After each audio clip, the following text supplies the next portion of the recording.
হযরত আবু যর গিফারি রাদিয়াল্লাহু তাআলা আনহু আল্লাহ নবীর সম্মুখে এসে আল্লাহ নবীর হাতে হাত দিয়ে বায়াত গ্রহণ করলেন। বায়াত নেওয়ার পরে আল্লাহ নবীর মাহফিল যখন হয়, আল্লাহ নবীর মজলিস যখন হয়, ওই সময় আবু যর গিফারি রাদিয়াল্লাহু তাআলা আনহু আল্লাহ নবীর মজলিসে বসে থাকে। কিন্তু না না না, আল্লাহ নবী যখন চলে যায়, আল্লাহ নবী যখন মজলিস শেষ করে দেন, তখন ওখান থেকে উঠে যে আল্লাহ নবীর ওই জলিল কদম সাহাবা মরুভূমির ময়দানে একা একা একা একা নিজের আহালিয়া বিবি সাহেবাকে দিয়ে আল্লাহ পাকে দিন এবং রাত কাটিয়ে দেয়। কোথায় চলে যায়? মরুভূমির মাঝখানে। আল্লাহ পাকে নবী সাহাবা হযরত আবু যর গিফারি রাদিয়াল্লাহু তাআলা আনহু একা একা একা একা এই মরুভূমির ময়দানে আল্লাহ পাকে দিন রাত অতিবাহিত করে দেয়। এক তারিখে নিজের আলিয়া নিজে বিবি অজনয়নে কাঁদতে লাগলেন, অজনয়নে কাঁদতে লাগলেন। আল্লাহ নবী সাহাবা বলেছিলেন, হে আমার প্রাণে বিবি, কেন তুমি কাঁদো? এত কান্না কেন কাঁদো? এত রুনা জানি কেন করো?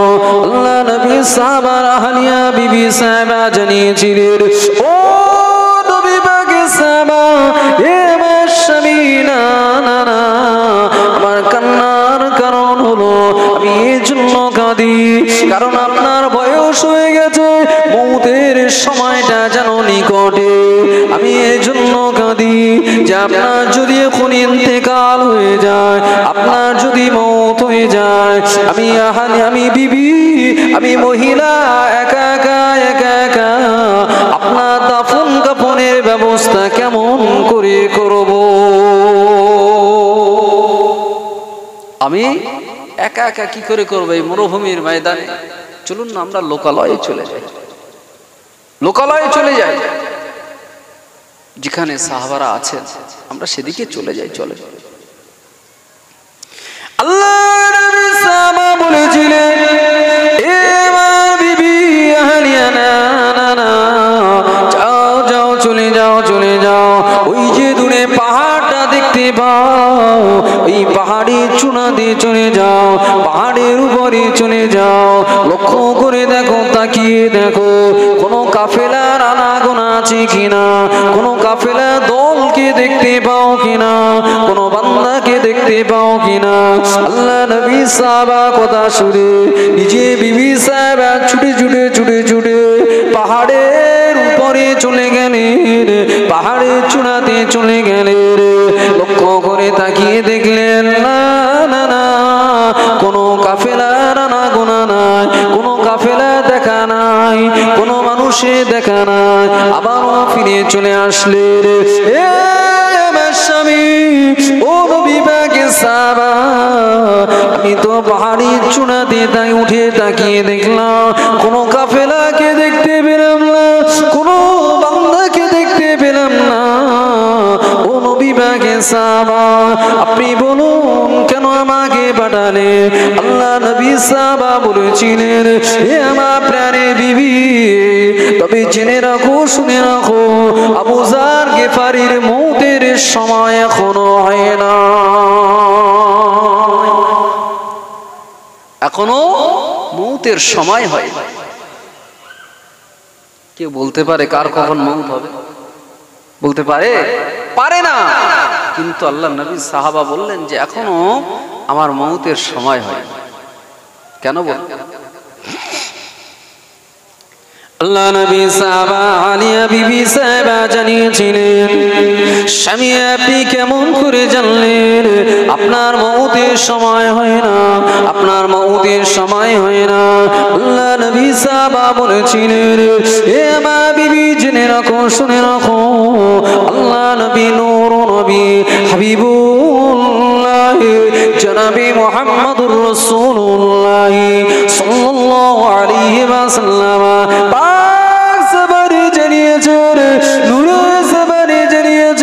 আমি আবু যর গিফারি আমার ইন্তেকালের সময় আমার জানাজাতে আল্লাহ পাকের অসংখ্য বান্দা হাজির হয়ে যাবে। এখনো কোনো বান্দার যখন দেখা নাই, জেনে রেখে দাও, শুনে রেখে দাও, আবু যার গিফারির মৌতের সময় এখনো হয় না। আল্লাহর নবী বলেছে, আর আল্লাহর নবীর কথা তো মিথ্যা হবে না। তাহলে কোন মানুষের যখন দেখা সাক্ষাৎ নাই, অতএব জেনে রাখো এখন আবু যার গিফারির মৌতের সময় হয়। কিতাবে ভিতরে এসেছে আল্লাহ নবী সাহাবা ইন্তেকাল হয়ে গেছে, আল্লাহ নবী সাহাবা ইন্তেকাল করলেন। এমন সময় জানাজাতে আল্লাহ নবী কথা মোতাবেক অসংখ্য আল্লাহ পাকের বান্দা, নবী পাকের সাহাবা, তাবেঈন, তাবা তাবেঈনরা হাজির হয়েছিল। একটু জোরে বলুন না সুবহানাল্লাহ। কি করেছে আজকে যে আল্লামা বড় মাওলানা রুহুল আমিন সাহেব রাহমাতুল্লাহ আলাইহি বসিরহাটি হুজুর পীর কেবলা, আল্লাহ পাক তানার যে ইজ্জত সম্মান দিয়েছে, হ্যাঁ যে ইজ্জত সম্মান দিয়েছে, তিনি বলেছেন, তানার জবানে বলেছিলেন যে আল্লাহ আমি রুহুল আমিন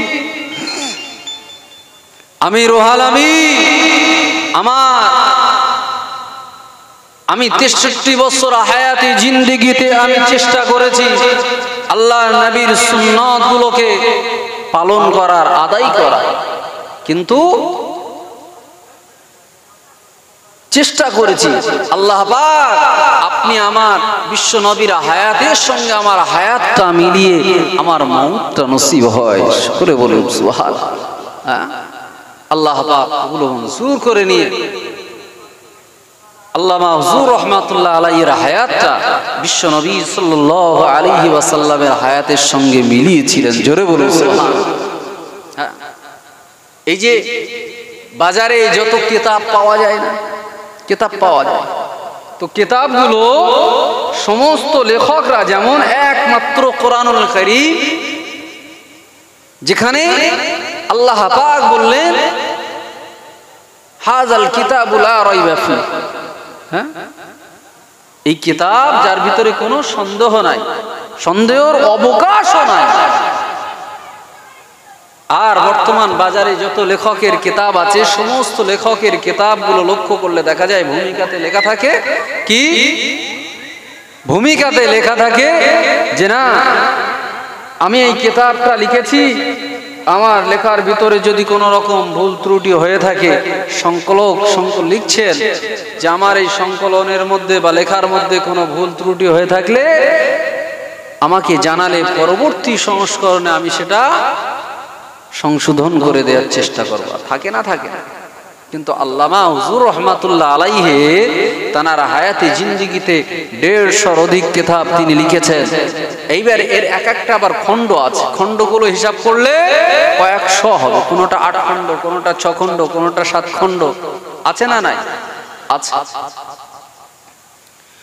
আমার ভাইজানেরা, হুজুর আল্লামা রাহমাতুল্লাহ আলাইহি আল্লাহ পাক তার কি ইজ্জত দিয়েছিলেন, কি সম্মান তাকে দিয়েছেন। আল্লাহ পাকের ওলি হুজুর আল্লামা রাহমাতুল্লাহ আলাইহি, হুজুর আমার কোনো কিতাবে আপনি দেখাতে পারবেন না আল্লামা হুজুর রাহমাতুল্লাহ আলাইহি ভূমিকাতে লিখেছেন না আমি রুহুল আমিন আমার লেখনী ভিতরে, আমার সংকলনের ভিতরে যদি কোনো ত্রুটি থাকে, ভুল থাকে, আমাকে জানিয়ে দিলে পরবর্তী সংস্করণে সংশোধন করে দেব। ও আল্লাহ পাকের বান্দারা, আল্লাহর ওলি হুজুর আল্লামা রাহমাতুল্লাহ আলাইহি, হুজুর আমার এখান থেকে 79 বছর আগে ইন্তেকাল করেছে, পৃথিবী জমিন থেকে পর্দা নিয়েছে, কিন্তু না আজ পর্যন্ত হিন্দুস্তানে কোন আলেম ওলামা, কোন মায়ের সন্তানের জন্ম হয়নি, যে হুজুর আল্লামা রহমাতুল্লাহ আলাইহি একটা কিতাবের একটা ভুল বলে প্রমাণ করে দিতে পারে।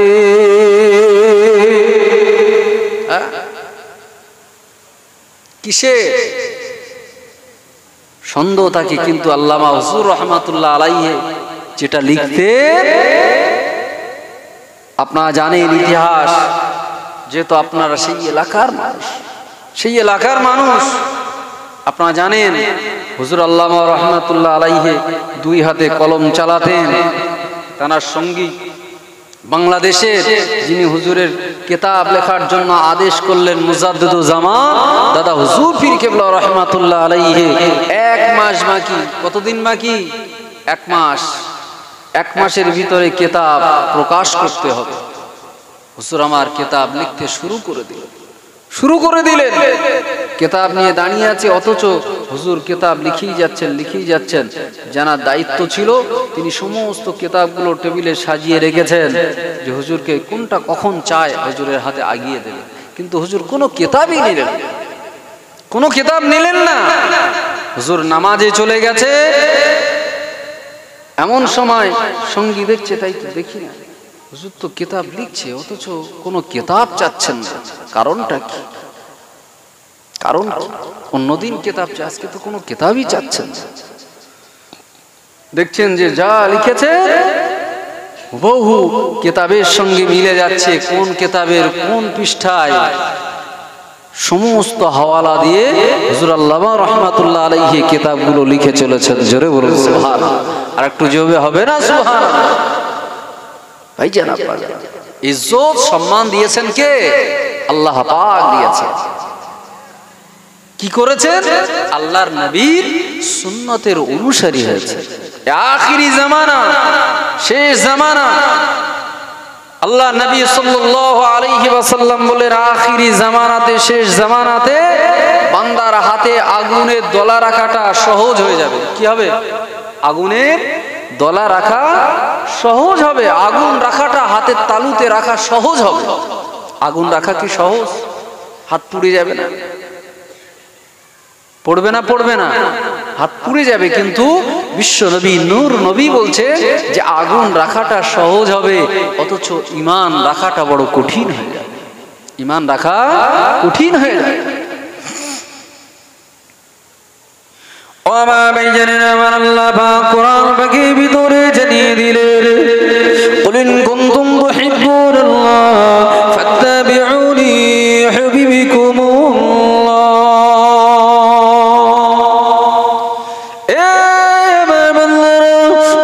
যদি আমি আল্লাহ আমাকে মহব্বত করতে চাও, আমাকে প্যার করতে চাও, আমার সঙ্গে ভালোবাসা রাখতে চাও, তাহলে আমার হাবিবকে মহব্বত করো, আমার হাবিবকে প্যার করো।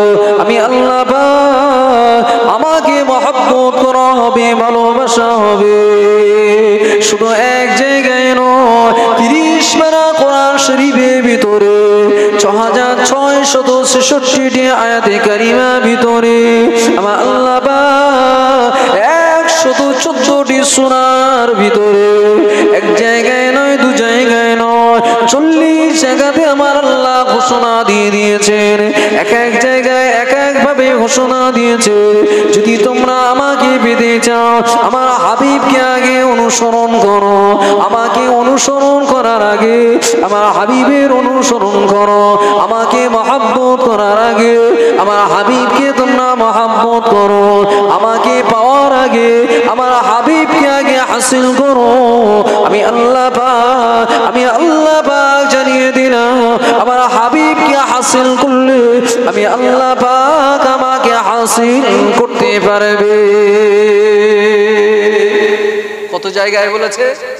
40 জায়গায়, এক জায়গায় নয়, এক এক জায়গায় এক এক ভাবে আল্লাহ পাক ঘোষণা দিয়েছে। আল্লাহ পাক বললেন, মা আতাকুমুর রাসূলু ফাখুযুহু ওয়া মা নাহাকুম আনহু ফান্তাহু। ও নবী পাকের উম্মত, উম্মতনিরা, আল্লাহ পাকের বান্দারা, সঙ্গে বোঝার চেষ্টা করো। আখিরি জামানাতে আল্লাহ নবী এক তারিখে সাহাবাদেরকে বললেন, হে আমার সাহাবারা, জেনে রাখো, শুনে রাখো, আমি রাসূলুল্লাহ তোমাদেরকে জানিয়ে দিলাম, আমি আল্লাহ পাকের নবী, আল্লাহ পাকের রাসূল জানিয়ে দিলাম। আল্লাহ নবী বললেন, ঈমান রাখা বড় কঠিন, ঈমান রাখাটা বড় কঠিন। আল্লাহ নবী সাহাবারা বলেছিলেন, ইয়া রাসূলুল্লাহ, হাবিবাল্লাহ, কাদের ভিতরে ঈমান আছে, কাদের ভিতরে ঈমান নাই, এটা আমরা কেমন করে জানবো? আল্লাহ নবী নূর নবী জানিয়েছিলেন, আমি রাসূলুল্লাহ তোমাদেরকে জানিয়ে দিলাম, আল্লাহ পাকের নবী নূর নবী তোমাদেরকে জানিয়ে দিলাম, আমার আখিরি জামানাতে আমার যে সমস্ত উম্মাতানিরা যাদের ভিতরে দেখবে তারা একটা নেকির কাজ করেছে, নেকির কাজ করার পরে তাদের অন্তরে তৃপ্তি পেয়েছে, তারা আনন্দিত হয়েছে, খুশি হয়ে গেছে। একটা অন্যায় কাজ করেছে, অন্যায় কাজ করার পরে তারা অনুতপ্ত হয়েছে, অনুশোচনা জেগেছে। ও রব্বি আল্লাহ পাক, ও রব্বুল আলামিন আল্লাহ পাক, আমি অন্যায় করে ফেলেছি, অপরাধ করে ফেলেছি, গুনাহ করে ফেলেছি। আল্লাহ, নফসানি খায়শে, শয়তানি ধোঁকায়, শয়তানি ওয়াসওয়াসায় আল্লাহ পাক আপনি আমাকে মাফ করে দিন, আমাকে ক্ষমা করে দিন। আল্লাহ নবী জানিয়েছেন, হে আমার সাহাবারা, জেনে রাখো, শুনে রাখো, ওই বান্দার ভিতরে ঈমান আছে। কথা বুঝছেন? যে একটা অন্যায় করেছে, অন্যায় করার পরে অনুশোচনা জেগেছে যে আল্লাহ আমি অন্যায় করে ফেলেছি। আবার ওই বান্দা একটা নেকির কাজ করেছে, সওয়াবের কাজ করেছে, করার পরে মনে আনন্দ হয়েছে, তৃপ্তি পেয়েছে, আনন্দিত হয়েছে যে না, আজকে আমি আল্লাহ আমার দ্বারা একটা সওয়াবের কাজ করিয়ে নিয়েছে, আল্লাহ আমি একটা সওয়াবের নেকির কাজ করতে পেরেছি। আল্লাহ আল্লাহ নবী বলছে, জানবে যে ওর ভিতরে, ওই বান্দা বান্দির ভিতরে ঈমান আছে।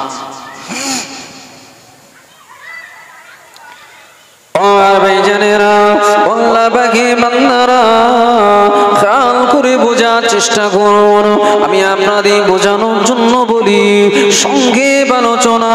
আল্লাহ নবী নূর নবী আমার সাহাবাদেরকে বললেন, হে আমার সাহাবারা, জেনে রাখো, শুনে রাখো, আমি রাসূলুল্লাহ তোমাদেরকে জানিয়ে দিলাম, আমি আল্লাহ পাকের নবী জানিয়ে দিলাম, না না, যারা বান্দা একটা অন্যায় কাজ করেছে, অপরাধমূলক কাজ করেছে, আল্লাহ পাকে নাফরমানি করেছে, রাসূলের অবাধ্য চলেছে, এই বান্দা অন্যায় করার পরে, অপরাধ করার পরে তার ভিতরে, তার অন্তরে অনুশোচনা জাগে না, তার অন্তরে জাহান্নামের ভয় জাগে না, তার অন্তরে এমনিভাবে আল্লাহ পাকের কাছে তওবা করে না, অনুতপ্ত হয় না।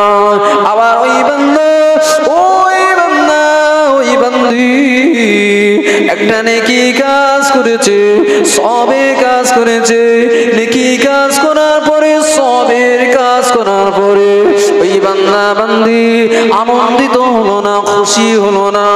আল্লাহ নবী নূর নবী জানিয়েছেন, হে আমার সাহাবারা, জেনে রাখো, শুনে রাখো, আমি রাসূলুল্লাহ তোমাদেরকে জানিয়ে দিলাম, ওই বান্দার ভিতরে ঈমান নাই।